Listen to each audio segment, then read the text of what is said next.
है, जान है तो जहान है, पढ़ाई कर लेंगे हम, पहले जिंदा तो रहें। हम गर्ल्स को बहुत बोलना पड़ता है, बेटा आप कहाँ रहोगी, कैसे रहोगी, पराया शहर है वगैरह वगैरह, ये सब चीज़ें होती है उनके साथ। मैं पहले ही बता चुकी हूँ, मुझे लगता है कि जब तक स्थिति सामान्य नहीं हो तब तक नहीं आना चाहिए। जैसे मेरे बगल में काफ़ी सारे लड़के खड़े हैं, मेरे को हेजिटेशन नहीं है बिल्कुल। स्टार्टिंग से जो हमारी हिंदी मीडियम की एकेडमिक तैयारी होती है, कभी भी टीचर ने हमें क्लास में बोलने का चांस ही नहीं दिया है। कोरोना का जो मैटर है ना, अभी तो 27-28 हज़ार पर डे दिल्ली में आ रहा है। समस्या के समाधान मेंटली होता है। जो लोग यहाँ पे आए हैं, कुछ लोग तो मतलब डर के चले जाते हैं। नमस्ते दोस्तों, मैं हूँ शिवम दिवाकर, आप देख रहे हैं शिवम दिवाकर यूट्यूब चैनल। इस जगह हमने बहुत सारी वीडियो बनाई है और आप लोगों को पता भी है, और बहुत सारे छात्र और छात्राएं ये जानना चाह रहे हैं कि मुखर्जी नगर में अभी कैसा माहौल है और वहाँ पे बहुत सारे छात्र रहते हैं, वो किस तरीके से परेशानियों का सामना कर रहे हैं और किस तरीके से अपनी पढ़ाई कर रहे हैं, ये दिखाइए। और जो अभी वहाँ पे छात्र हैं उनसे बात कीजिए। तो हमारे साथ में यहाँ पे कई छात्र हैं और छात्राएं भी हैं, इनसे ही बात करेंगे कि अभी लॉकडाउन भी है सैटरडे और संडे का दिल्ली में, और काफ़ी ठंड भी है। आज 12 डिग्री सेल्सियस का जो टेम्परेचर है वो है, बहुत ज़्यादा ठंड है। आज पूरे दिन धूप नहीं निकली है। इन लोगों से ही बात करेंगे कैसी कैसी समस्याओं का ये सामना कर रहे हैं अभी, और क्या ऑनलाइन पढ़ना भी ठीक है और क्या अभी यहाँ पे आना ठीक है। इन सब टॉपिक पे ही इनसे बात करने वाले हैं। सबसे पहले मैं आपसे जानना चाहूँगा, नहीं सबसे पहले मैं आपसे शुरुआत करूँगा। फर्स्ट लेडी आप बताइए, अभी यहाँ पे लॉकडाउन होने वाला है, सैटरडे को बंद रहता है, संडे को बंद रहता है, केजरीवाल जी ने कहा है। आप यूपीएससी की तैयारी करती हैं और शायद आपने एक अटेम्प्ट भी दिया है। जी, मैं 2 अटेम्प्ट आप दे चुकी हैं। तो ये बताइए, जो छात्र अभी आना चाहते हैं, पहले उनको क्या कहना चाहेंगे, अभी आना चाहिए इस हालत में या नहीं? मुझे लगता है कि जब तक स्थिति सामान्य नहीं हो जाती तब तक नहीं आना चाहिए। और यहाँ पे जो है उनको नॉर्मली मतलब अपने रूम पे रह के पढ़ाई करनी चाहिए, बाहर कम थोड़ा जाना चाहिए, मुझे ये लगता है। एक चीज़ और मैं जानना चाहूँगा, आज हम यहाँ पे फर्स्ट टाइम किसी गर्ल से बात कर रहे हैं, लड़की से बात कर रहे हैं। कुछ लड़कियाँ जो है ना सामने नहीं आना चाहती, वो वीडियो तो देख लेती हैं, जैसे आप अभी बोल रही हो, आप बात कर रही हो, आपकी भी वीडियो देखेंगे, लेकिन वो लोग सामने क्यों नहीं आना चाहते? आखिर क्या प्रॉब्लम होती है, आप अच्छे से समझा सकती हैं? मुझे लगता है ये लड़कियों का सामाजिक परिवेश होता है। कई बार उनको मतलब ये चीज़ मतलब स्टार्टिंग से अलाउ नहीं की जाती है, बेटा आपको घर पे ही रहना है। कईयों को अलाउ की जाती है, कुछ लोग सोचते कि नहीं हमें अलाउ नहीं किया, लेकिन हम मतलब इसको तोड़ेंगे इस सामाजिक दायरे को। तो मैं उनमें से ही हूँ, मैं बिल्कुल निडर हूँ। मुझे लगता है कि मैं एक IAS भविष्य में एक IAS बनूंगी, तो मुझे इन सब चीज़ों से मतलब डरना नहीं चाहिए। नाम क्या है और आप कहाँ से हैं? मेरा नाम सुशीला है और मैं बेसिकली दिल्ली से ही हूँ, दिल्ली तुगलकाबाद से। कितने समय से आप यहाँ पे हैं, ये जो यूपीएससी और एसएससी का हब है, और तैयारी करते हैं? मैं यहाँ पे मुझे यहाँ पर आए हुए 4 महीने हुए हैं प्रेजेंटली, और वैसे मैं यहाँ पे मतलब कोचिंग भी कर रही हूँ। सर आप बताइए, अभी आप यहाँ पे किस तरीके की जो समस्याएं हैं उनका सामना कर रहे हैं, क्योंकि बार बार कोचिंग खुलते हैं फिर बंद हो जाते हैं? सबसे मेन समस्या जो हमारे सामने आ रही है कि कोचिंग के साथ हम एडजस्टमेंट नहीं बिठा पा रहे। जब तक हम ऑफलाइन में अपने आप को शेड्यूलिंग कर पाते हैं तब तक बंद हो जाता है, फिर हमें ऑनलाइन करना। और सबसे बड़ी जो समस्या आती है ऑनलाइन में कि घर बैठे हम खुद का एवल्यूएशन नहीं कर पाते, खुद की मार्किंग नहीं कर पाते कि हम कहाँ पे स्टैंड करते हैं। और हिंदी मीडियम में सबसे बड़ी समस्या यही है कि खुद की मार्किंग ना कर पाना, क्योंकि इंग्लिश मीडियम की तुलना में हिंदी मीडियम में डिस्कशन छात्रों से नहीं हो पाता है, जो एक सबसे बड़ा रिजल्ट का गिरने का सबसे बड़ा कारण लगता है। कि हम बैठे बैठे पढ़ते तो रहते हैं, लेकिन हमको नहीं पता होता है एक्चुअल की डिमांड क्या है, और हम जब जो चीज़ पढ़ रहे हैं उसको हम रिप्रेजेंट कर पा रहे हैं एग्ज़ाम के पॉइंट ऑफ व्यू से या नहीं कर पा रहे। तो ऑफलाइन में क्या होता है, जब हम कोचिंग से बाहर निकलते हैं तो दोस्त आपस में बात करते हुए निकलते हैं कि क्लास में जो जो टॉपिक पढ़ाए गए तो उन पे हमने कितना सीखा और हम किस तरीके से पढ़ते गए। लेकिन ऑनलाइन में क्या होता है, क्लास ख़त्म हो गई उसके बाद फिर हम लग जाते हैं दूसरी क्लास में, या तो किसी काम में लग जाते हैं, तो जितना भी पढ़ा है हमें नहीं पता चलता है कि एक्चुअल में हमें 100% अगर पढ़ा है तो उसका 10% ग्रैब किया है हमने या 100% किया। तो मुझे लगता है कि सबसे बड़ी जो मेरे सामने समस्या है वो यही है कि मैं ऑनलाइन और ऑफलाइन में खुद को एडजस्ट कर ही नहीं पा रहा हूँ, जिस वजह से ये कोविड में सबसे बड़ी समस्या आ रही। और दूसरी जो समस्या आ रही कोविड में कि कंटिन्यूसली फैमिली प्रेशर रहता है कि कोविड की वजह से एक तो न्यूज़ देखते हैं तो खुद के मन में हमेशा डर रहता है कि पता नहीं किससे कनेक्शन हुआ हो, खुद को ना हो गया हो। और ये सर्दी का मौसम है तो खांसी जुकाम भी चल रहा है, तो एकदम से क्योंकि वही सिम्टम्स रहते हैं कोविड के और वही एक नॉर्मल रहते हैं वायरल के, तो इसमें समझ ही नहीं पा रहे हैं कि हम अपने आप को कैसे एडजस्ट करें। और सबसे बड़े मेंटली प्रेशर है कि आसपास के जब रूम्स खाली होते हैं, बच्चे घर जाते हैं, तो हमें भी एक अंदर से एक फेयर से पैदा होता है कि हमें भी घर चला जाना चाहिए, लेकिन घर पे जाके फिर वही परिवेश और पढ़ाई नहीं हो पाती है। तो दिल्ली में आने वाले छात्र और जो आना भी चाहते हैं, मैं उनसे यही बोलूँगा कि अगर आप ऑफलाइन नहीं भी करना चाहते, फिर भी दिल्ली में अगर आप एनवायरनमेंट के लिए आना चाहते हैं तो अगर आप एक बार कोविड टेस्ट करा लीजिए अपना, और अगर आप नॉर्मल हैं और आपके अंदर एंटीबॉडीज़ बन चुकी हैं तो आप दिल्ली आराम से आ सकते हैं और रह के यहाँ पढ़ाई कर सकते हैं, कोई टेंशन नहीं है। आपका नाम क्या है और आप कहाँ से? मेरा नाम ऋतिक दीक्षित है, मैं बेसिकली यूपी से हूँ। ओके, आप बताइए सर, थोड़ा इधर आ जाइए। अभी क्या छात्रों को यहाँ पे आना चाहिए क्योंकि कोचिंग बंद हो चुके हैं सारे ऑफलाइन? देखिए, अभी छात्रों को जो लोग घर पे हैं उन्हें नहीं आना चाहिए, क्योंकि मान लीजिए दिन प्रतिदिन ये कोरोना का जो मैटर है ना, अभी तो 27-28 हज़ार पर डे दिल्ली में आ रहा है, तो आना हमारे देखने से ठीक नहीं होगा। क्योंकि आप जहाँ हैं पहले सेफ तो रहें, जान है तो जहान है, पढ़ाई कर लेंगे हम, पहले जिंदा तो रहें। तो इसके लिए है कि आप घर पे रहें, जो लोग नए हैं, जो लोग यहाँ पे हैं वो यहाँ रह के अपने स्टडी करें। आपका नाम क्या है और आप कहाँ से हैं? जी, मेरा नाम अमरेश कुशवाहा है, मैं बिहार के पश्चिमी चंपारण से रहने वाला हूँ, जहाँ से गांधी जी 1917 में सत्याग्रह आंदोलन चालू किया। एक चीज़ और मैं जानना चाहूँगा, समस्याएं कैसी आ रही हैं? क्योंकि कुछ छात्र ये कह रहे हैं भैया हम गए थे अभी कल परसों ही और फिर से लॉकडाउन हो गया, फिर वापस आना पड़ा तुरंत। तो क्या यहाँ पे जो समस्याएं हैं किस तरीके की आ रही हैं? आप पहले से ही यहाँ पे 2.5-3 साल से? देखिए सर, जो समस्या है, समस्या के समाधान मेंटली होता है। जो लोग यहाँ पे आए हैं, कुछ लोग तो मतलब डर के चले जाते हैं, उनके अंदर फियर होता है कि भाई हमें कोरोना हो जाए। जैसे भाई साहब ने बताया, जब आप यहाँ आए हैं तो रूम पे रह के पढ़िए।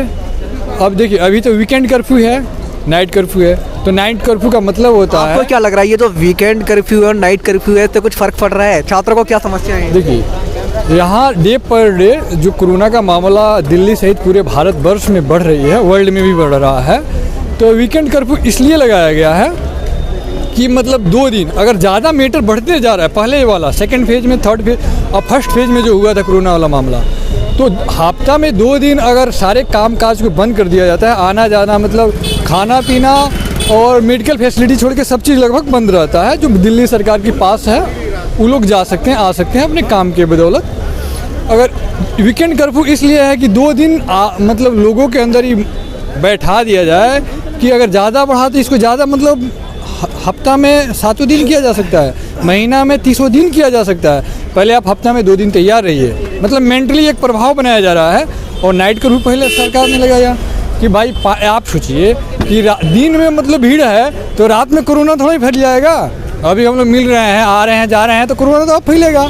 रात में तो भाई मान लीजिए किसी को कोई काम होता है तो बाहर निकलता है, तो मेंटली प्रेशर बनाया जाता है कि भाई आप अपने आप को एडॉप्ट कीजिए। ओके, मैं आपसे जानना चाहूँगा मैम, यहाँ पे जब लड़कियाँ खास करके आती हैं, जो छात्राएं हैं वो तैयारी करने के लिए आती हैं, तो उनके साथ में और क्या क्या समस्या आती हैं? जैसे रहने में, रूम ढूंढने में, और आपके सामने भी कोई ऐसी समस्या आई है लड़कियों को खास करके? जी, मैं इसको ओपनली बताना चाहूँगी। बिल्कुल, मुझे यहाँ पर मैं चारों तरफ देखती हूँ तो मेरे को बहुत इस चीज़ के लिए बुरा लगता है कि लड़कियाँ बहुत ही कम रहती हैं। इवन मैं कोचिंग भी जाती थी, वहाँ पर भी बहुत कम लड़कियाँ मुझे दिखती थी। और फैसिलिटीज़ के तौर पर मैं देखूँ कि ज़्यादातर लड़के ही रहते हैं, तो हमें अपनी प्राइवेसी को लेकर रहता है। बहुत सारी चीज़ होती है जो हम नहीं चाहते कि हम किसी को बताएं, अपने गर्ल्स के बीच में रहें, तो मुझे ये चीज़ कमी यहाँ पे लगती है।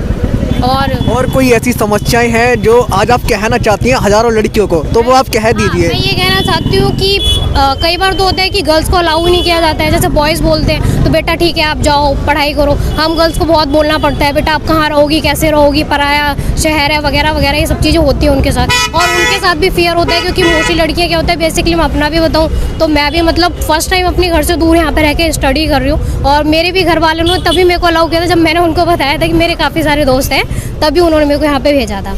अभी पढ़ाई में क्या क्या समस्याएं आ रही हैं कोविड की वजह से और कोचिंग बार बार बंद होने की वजह से? समस्याएं बेसिकली मैं बताऊँ तो मतलब मेरा एक शेड्यूल था कि कोचिंग आना, पढ़ना, फिर शाम में घर जाना, तो एक माइंड सेट हो जाता है, हमारे टाइम टेबल वो अप एंड डाउन होने लगा फ़िलहाल में।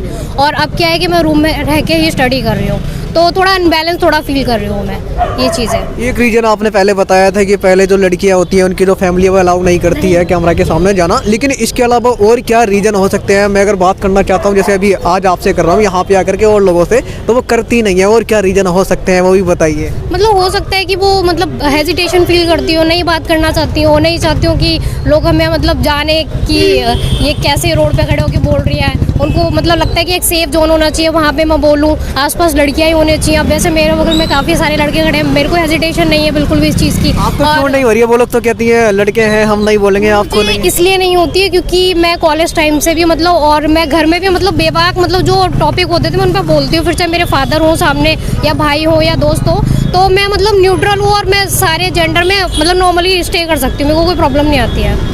यहाँ पे ये यूपीएससी और एसएससी का हब है मुखर्जी नगर। एक समय ऐसा था कि यहाँ पे कदम रखने की जगह नहीं रहती थी, लेकिन अभी क्या है, कोविड की वजह से और कोचिंग बंद होने की वजह से खाली खाली नज़र आ रहे हैं। तो यहाँ पे क्या ऐसा आपको लग रहा है कि फिर से सब चीज़ें सही हो पाएंगी? क्योंकि 1-1.5 साल से 2 साल से देखा जाए तो बार बार यही चल रहा है, आना जाना आना जाना आना जाना। देखिए, यहाँ आपने कहा कि पहले पैर रखने की जगह नहीं होता था। मतलब इंडिया के टॉप मोस्ट जितने ब्यूरोक्रेट्स बनते हैं 60% तो यहीं मुखर्जी नगर से ही बनते थे, जो आपका कहना सही है। और 40% भारत के अदर जगह से, जैसे इलाहाबाद हो गया, केरल से हो गए, पटना से हो गए, भोपाल से हो गए, तो जगह मतलब बहुत सारे जगह से बनते थे। तो देखिए, अभी 2 साल से जो कोरोना का फेज चल रहा है उसमें लोग आ रहे हैं जा रहे हैं। कुछ लोगों को के घर पे ये होता है कि अकेले बच्चा है तो उनकी मम्मी बोलती नहीं बेटा आप जाओगे तो फिर क्या होगा। जैसे मेरा ही पार्टनर था अभी रिसेंटली, कुछ दिन पहले जब कोचिंग ऑफ हो गया तो घर चला गया। उसकी माँ बोल रही कहीं सट जाओगे, कुछ हो गया तो मेरा क्या होगा, एक ही लाल हो मेरा, तुम ही जहान हो, मेरा जान हो। तो देखिए, अभी जो प्रॉपरली लड़के इसलिए स्टे नहीं कर पा रहे हैं कि जो बीमारी है कभी बढ़ रहा है कभी घट रहा है, और जब बढ़ रहा है तो सरकार भी इस पर गाइडलाइन जारी कर रही है, वीकेंड कर्फ्यू, नाइट कर्फ्यू और डे पर डे तो बढ़ ही रहा है।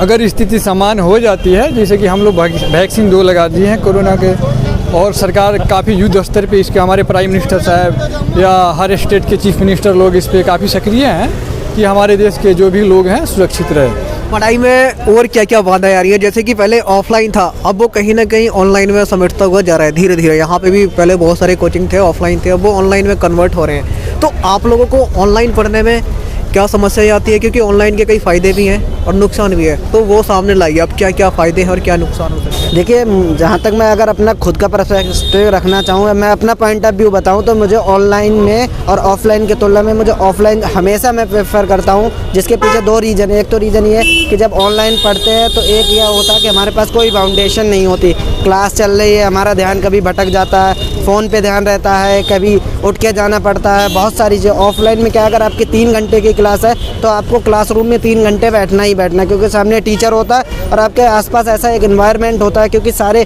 कुछ दोस्त ऐसे होते हैं जो ऑलरेडी सिलेक्टेड होते हैं, तो उनके सामने खुद को रखना और उनके सामने बिहेवियर करना तो लगता है कि एक ब्यूरोक्रेट वाला ही बिहेवियर करना चाहिए। और जब घर पे रह के ऑनलाइन पढ़ाई करते हैं तो सबसे बड़ी जो चीज़ होती है कि हम इतना खा लेते हैं स्टडी के रूप में, हम उसको इतना खा लेते हैं कि हमारे लिए पचाना मुश्किल हो जाता है। हम 5 क्लास 8 क्लास एक दिन में देख लेते हैं, हम सोचते हैं यहाँ से भी कंटेंट उठाएं, वहाँ से भी कंटेंट होता है। तो सबसे बड़ी समस्या ये आती है कि जब हम एग्ज़ाम देने जाते हैं तो हमारे पास इतना कंटेंट होता है कि हम उसको ना तो रिवाइज़ कर पाते हैं, और हर टॉपिक पे इतनी नॉलेज होती है कि हमें अगर मेंस में 150 शब्दों में लिखना है और हमारे पास 1500 शब्द है तो हम उसको लिख ही नहीं पाते कि एग्जैक्ट हमें लिखना क्या, जिस वजह से हम यही सोचते रहते हैं कि कौन से वो 4 पॉइंट जो लिखें, उसके चक्कर में हमारा पेपर छूट जाता है। तो हम क्या होता है 20 क्वेश्चन में 15 क्वेश्चन ही अटेम्प्ट कर पाते हैं। तो एक सबसे बड़ी समस्या ये आती है। और ऑफलाइन में आपके पास क्या होता है, टीचर आपको एक सिलेक्टिव पढ़ाता है कि इतना ही पढ़ना है, और जब उसी का हम रिवीजन करते हैं तो हमारे पास 8 पॉइंट होते हैं। ऑब्वियस सी चीज़ है कि एक ह्यूमन नेचर है, तो 2 पॉइंट आप भूल ही जाओगे। आपके पास 6 पॉइंट रहे और आपको 4 लिखने, तो एग्जाम में फिर वो हो जाता है, 1 आध पॉइंट अगर वीक भी है तब भी आपका नंबर ठीक आ जाता है। तो सबसे बड़ी जो समस्या है ऑनलाइन की, एक पढ़ाई का एक लिमिट दायरा नहीं है, क्योंकि इतना प्लेटफॉर्म हो गया है, मतलब इतने प्लेटफॉर्म ऑनलाइन हो गए कि हर कोई एक अपने आप में अलग टीचर, बेहतर टीचर ऑनलाइन पे आ चुके हैं। और लगता है कि जब मान लीजिए जैसे यहीं मुखर्जी नगर का मैं आपको बताता हूँ क्या होता है कि अगर 4 लोग किसी टॉपिक पे बात कर रहे हैं कि एक्स किताब बहुत अच्छी है, तो हमको लगता है कि अगर यार एक्स किताब नहीं पढ़ी तो हमारा सिलेक्शन नहीं होगा। ऐसे ही ऑनलाइन में क्या है कि किसी टीचर के मान लीजिए यूट्यूब पे ज़्यादा व्यूज़ आ रहे हैं और हमको लग रहा है कि हमने उसकी क्लास नहीं देखी, तो हमारे सामने सबसे बड़ी समस्या ये आती है कि अगर उनकी क्लास नहीं देखी तो सिलेक्शन नहीं होगा। और जबकि जब पढ़ने जाते हैं उनकी क्लास में तो पता चलता है कि केवल व्यूज़ हैं, पोटेंशियल नहीं है टीचर के अंदर। तो सबसे बड़ी जो मैं समस्या देख पा रहा हूँ कि ऑनलाइन पे, इसीलिए मैं अभी तक ऑनलाइन को प्रेफर नहीं करता हूँ। और कोविड की वजह से अपने आप को ढालना पड़ रहा है, मुझे भी ढालना पड़ रहा है, ऑब्वियसली ढालना ही चाहिए,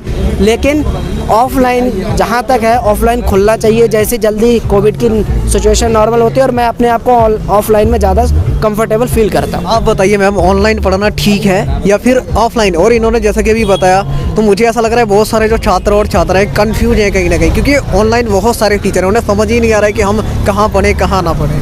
हाँ, मैं भी यही कहना चाहूँगी कि ऑफलाइन ज़्यादा अच्छा होता है, क्योंकि उसमें होता है कि हमारा टीचर से डायरेक्ट कांटेक्ट होता है। हमें कोई प्रॉब्लम होती है, कई बार होता है हम डिप्रेशन में आ जाते हैं, कंटिन्यू पढ़ रहे हैं, तो एक ह्यूमन टेंडेंसी की थोड़ा बहुत ये चीज़ होने लगती है हर किसी के साथ में। तो टीचर को एनर्जेटिक देख के हम थोड़ा मतलब अच्छा फील करने लगते हैं, और फिर हम एक हेल्दी कॉम्पिटिशन हो जाता है। हमें कई हमारी खूबी और कई हमारी मिस्टेक पता लगती हैं, कई सारे फ्रेंड्स बन जाते हैं, तो उनके साथ एक गैदरिंग हो जाती है स्टडी की, उससे हेल्दी कॉम्पिटिशन होता है, जो कि बहुत ज़रूरी है। और ऑनलाइन के लिए मैं कहना चाहूँगी, अगर ऑप्शन नहीं है तब हमें ऑनलाइन की तरफ जाना ही पड़ता है। और फिलहाल मैं भी ऑनलाइन ही कर रही हूँ, लेकिन अगर मेरे से पूछा जाए तो मैं भी ऑफलाइन को ही मतलब सजेशन दूँगी। आप क्या कहना चाहेंगे? लास्ट क्वेश्चन है ये, आप बताइए आप क्या कहना चाहेंगे? देखिए, ऑनलाइन और ऑफलाइन जैसे आप सुने होइएगा, जब हमारा देश आज़ाद हो रहा था तो गांधी जी जब 1915 में अफ्रीका से आते हैं और अपनी सक्रियता बढ़ाते हैं, जिससे कि देखते हैं पूरे भारत की सिचुएशन को क्या है और यहाँ आंदोलन किस हिसाब से चल रहा है और हमारे साथ अंग्रेज़ क्या कर रहे हैं, तो उस हिसाब से जब अपने आप को आगे बढ़ रहे हैं भारत को आज़ाद करने के क्रम में सविनय अवज्ञा असहयोग आंदोलन, सविनय अवज्ञा आंदोलन, भारत छोड़ो आंदोलन, तो कई लोग बड़े बड़े लीडर ही कहते हैं कि भाई, जिसे हमारे क्रांतिकारी लोग कहते हैं मजबूरी के नाम महात्मा गांधी। तो भाई साहब ऐसा है ना, मजबूरी के नाम महात्मा गांधी उस समय था, आज देखा जाए ना तो ऑनलाइन जो क्लासेज है मजबूरी के नाम है, क्योंकि ऑनलाइन से कोई बेसिक चीज़ क्लियर होता नहीं है। एजुकेशन का मतलब होता है, स्टडी का मतलब होता है कि जब आई कांटेक्ट हो टीचर से सामने, तो आप खुल के पूछ सकते हैं, या आपका जो हेजिटेशन है ख़त्म होता है और आप दोस्तों से मिलते हैं। मान लीजिए कुछ बच्चे हमारे क्लास में थे, हम दृष्टि से किए थे, तो बोल नहीं पाते थे, टीचरों से पूछ नहीं पाते थे, तो भाई हम लोगों से पूछ लेते थे, अमरीश बताओ ये कैसे होगा, आदित्य बताओ ये कैसे होगा, तो वहाँ हम लोग डिस्कशन करके समझा पाते थे। फिर हम बोलते थे भाई, अगर आप अधिकारी बनने आए हैं, अगर टीचरों से बात नहीं करेंगे तो फिर क्या मतलब है, इंटरव्यू फेस करना है। थोड़ा देर पहले आप मैम से पूछ रहे थे कि यहाँ लड़की आती नहीं है, बोलती नहीं है। अरे लड़के भी नहीं बोलते, लड़के भी नहीं बोलते हैं, लड़कियाँ लड़के संपन्न परिवार के आते हैं, समझ रहे हैं, लेकिन सशक्त परिवार के जो बच्चे होते हैं वहीं बोल पाते हैं। भाई जो बोल नहीं पाएगा वो तो गुलाम है। भाई इतने फ्रीडम है आपको, अब दिल्ली में आए, घर परिवार के लोग छूट देंगे, जाइए आप पढ़िए, अपना लॉजिक जो भी चीज़ें हैं एजुकेशन के हिसाब से ठीक कीजिए। आप लॉजिकल अपने बात को रख नहीं पाते हैं तो फिर IAS का PCS भी नहीं बन पाएंगे। मैं बहुत सारे लोगों से बात करना चाहता हूँ, वो कहते हैं नहीं यार हमसे नहीं हो पाएगा, तो फिर इंटरव्यू कैसे देंगे? नहीं, वो यहाँ आते हैं, बोल नहीं पाते हैं, तैयारी भी नहीं कर पाते हैं, और सिलेक्शन तो छोड़ दीजिए उनका। एक बात हो रहा है, वो लोग बोलते नहीं है लेकिन देखते जरूर है। आप सुने होइएगा आर्टिकल 19 कहता है फ्रीडम टू एक्सप्रेशन। आप बोल भी सकते हैं, नहीं भी बोल सकते हैं, देख भी सकते हैं, नहीं भी देख सकते हैं, आपकी फ्रीडम है। लेकिन जो IAS की बात है, वहाँ आपको देखना और साथ में बोलना दोनों ज़रूरी है, क्योंकि आप लिखते भी हैं और इंटरव्यू में जाके 275 नंबर का इंटरव्यू देना मतलब बोलते भी हैं। आपका 275 में आपको पता है शिवम भाई, किसी को 210 नंबर मिलता है, किसी को 150 मिलता है, किसी को 110 मिलता है, किसी को 215 220 भी मिलता है। भाई कम्युनिकेशन स्किल है, उसने जो अपने घर परिवार से सीखा है, एजुकेशन जो कॉलेज से यूनिवर्सिटी से मिला, उसी हिसाब से बोलता है। तो भाई वो तो सिकंदर है, जो नहीं बोलता है वो सिकंदर क्या, धुरंधर क्या, मतलब क्या कहें, वो कहीं नहीं है, रेस में कहीं नहीं है। बिल्कुल। मैम एंड में कुछ कहना चाहेंगे आप लोग? मैं ये कहना चाहूँगी कि बहुत मुश्किल से अपॉर्चुनिटीज़ मिलती है, और स्पेशली गर्ल्स को मैं कहना चाहूँगी कि आप जहाँ भी हैं, जैसी भी हैं, जिस भी कंडीशन में रह के स्टडी कर रही है, कंटिन्यू उसको रखिए, हिम्मत मत हारिए और हौसले रखिए। आप क्या कहना चाहेंगे? जी, मैं एक तो शिवम भाई आपके इस सवाल का जवाब देना चाहूँगा जो आपने बोला है कि लोग बोलते नहीं हैं। हाँ। स्पेशली गर्ल्स और बॉयज़ बोथ के लिए। देखिए, जहाँ तक मैंने देखा और अपने दोस्तों से बात की है कि मेरा फ्रेंड सर्कल बहुत बड़ा है, क्योंकि मुझे अच्छा लगता है लोगों से बात करना, कम्युनिकेशन करना बहुत अच्छा लगता है। तो सबसे एक बड़ी प्रॉब्लम है कि जैसे मान लीजिए आप किसी से अगर इंटरव्यू लेते हैं तो आप उसको प्रसारित करेंगे। कुछ लोग ऐसे होते हैं जो यहाँ मुखर्जी नगर में आए हैं, वो ये बता के नहीं आते हैं कि हम UPSC की तैयारी कर रहे हैं, क्योंकि अगर सिलेक्शन नहीं हुआ तो लोग 50 सवाल उठाते हैं कि तुम्हारा क्यों नहीं हुआ, उसके पीछे रीज़न क्या था ये। और स्पेशली गर्ल्स का क्या होता है कि घर वाले, जैसे मान लीजिए किसी भी गर्ल्स का, मेरे साथ काफ़ी लड़कियां जो पढ़ती है, मैंने उनसे स्पेशली बात की तो वो कहते हैं कि हमारी मौसी या कोई शादी का प्रेशर डाले, फिर भी हमारी फैमिली वालों ने भेजा, तो वो लोगों को नहीं दिखाना चाहती हैं कि हम यहाँ रह के UPSC की तैयारी कर रहे हैं। एक ये रीज़न है। दूसरा सबसे बड़ा रीज़न ये है कि हमें स्टार्टिंग से जो हमारी हिंदी मीडियम की एकेडमिक तैयारी होती है, कभी भी टीचर ने हमें क्लास में बोलने का चांस ही नहीं दिया है, जिस वजह से एक हमारा शेड्यूल बन गया है कि हमें बोलना ही नहीं है। बोलने का मतलब अपराध सा लगता है। और ऐसे ही UPSC की फील्ड में भी, जैसे मान लीजिए मैं कोचिंग में जब तैयारी करता था तो मैंने देखा है कि मैं अपने क्लास में सबसे ज़्यादा क्वेश्चन करता हूँ और अभी भी करता हूँ। कुछ टीचर ऐसे हैं जो मेरे से इस चीज़ के लिए कभी कभी नाराज़ भी हो जाते हैं कि तुम हर टॉपिक पे क्यों पूछते हो, लेकिन मेरी आदत। कुछ मैंने ऐसे देखा जिनको कुछ भी नहीं आता, समझ में नहीं आता, पॉलिटी में क्या पढ़ रहे हैं, मूल अधिकार पढ़ रहे हैं, कुछ भी पढ़ रहे हैं, उनको नहीं पता होता कि ये होता क्या, फिर भी वो शांत रहते लिखते हैं और जाके रूम पे बैठ जाते हैं और फिर समझ में नहीं आता। सबसे बड़ा ये रीज़न है कि सिलेक्शन नहीं होता है। इसी की तुलना में आप इंग्लिश मीडियम के स्टूडेंट को देखो तो वो टीचर से क्लास में वहीं पर रेज हैंड करके तुरंत क्वेश्चन करता। तो मैं सभी हिंदी मीडियम के छात्रों से हाथ जोड़ के विनम्र निवेदन करता हूँ कि आप अगर नहीं भी बोलना चाहते हैं, आप स्टूडेंट हैं, तो आप अपने घर में एक मिरर रखिए, मिरर के सामने जो भी टॉपिक पढ़िए उस पर बोलिए और हमेशा आगे आइए। किसी भी टॉपिक पे क्लास में हो, किसी गर्ल्स का मुद्दा हो, किसी पे हो, उस पर आगे आइए और मेहनत कीजिए और आगे बढ़िए। बिल्कुल दोस्तों, आज हम बत्रा सिनेमा के सामने थे। यहाँ के हमने बहुत सारे वीडियो बनाए। आज भी हम यहाँ पे लगभग 6 या 7 दिन के बाद पहुँचे हैं और जो लोग ये जानना चाह रहे थे अभी वहाँ पे कैसा माहौल है और छात्र क्या कर रहे हैं, कैसे पढ़ाई लिखाई कर रहे हैं, यहाँ पे जो छात्र हमें मिले हैं हमने उनसे बात की है। लेकिन एक चीज़ मैं आपको बिल्कुल क्लियर बता देना चाहता हूँ कि यहाँ पे अभी सारे कोचिंग बंद हो, चाहे UPSC के हों, बैंकिंग के हों या फिर डिफेंस के हों, UPSI के हों या फिर कोई भी कोचिंग हो, सभी ऑफलाइन बंद है। अगर आप आना चाहते हैं तो मैं आपसे एक ही रिक्वेस्ट करना चाहूँगा, अभी आप मत आइए, और फिर भी आप आना चाहते हैं तो मैं भी नहीं रोक सकता, आप आ सकते हैं। आज की वीडियो में इतना ही, मिलते हैं किसी और वीडियो में। तब तक आप भी पढ़ते रहिए, हंसते रहिए और आगे बढ़ते रहिए। जय हिंद, वंदे मातरम।